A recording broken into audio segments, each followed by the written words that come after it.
Hey everyone, welcome back. In this video, I'll show you how to fix the Agoda app not opening.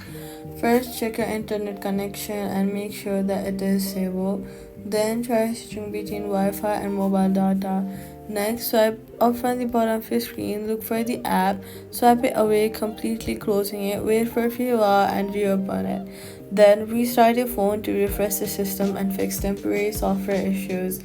Next, make sure that the app is updated to the latest version. Go to the App Store, search for Agoda, and make sure that your app is updated to the latest version from the App Store, as updates or outdated versions may fail to open properly and updates will fix it.